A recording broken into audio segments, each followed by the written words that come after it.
Communication with your ancestors. Mostly everybody on earth, y'all got like guardian angels. You have ancestors that you can communicate with through the spiritual realm. Guardian angels are forms of spirits that's come to you to relay a message, or they can come to you for many different things. They can come to you through like sound, they can come through you through feeling, they can come to you through dreams. My guardian angels in my life, I feel like has always been my grandfather on my mama's side and my grandmother on my dad's side.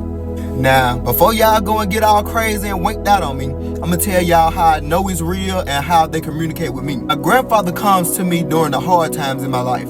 Most of the time, I have experienced it through being around shit that may be a little dangerous to me, or being around certain things or certain people that I may have blinders or blockers on. Like my third eye may be blocked and I don't see the danger or the shit that's meant to harm me right in front of me. Now, how I know it's him, I can smell the oil that used to be from his old truck, and I can see like flashes of images of his face in my head, if that makes sense. Sometimes, depending on the situation or depending on what the problem is, I may get like heavy chills over my body. And I'm telling y'all from real experience that presence, when it come over my body, and when I think of him, it has probably saved me from a lot of shit that probably could have been worse than it probably was.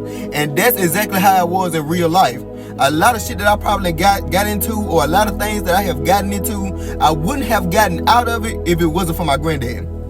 His energy is a real masculine energy, is a real intensified energy, and that's how I know it's him. My grandmama, on the other hand, she comes to me through nurturing and compassionate type of feeling.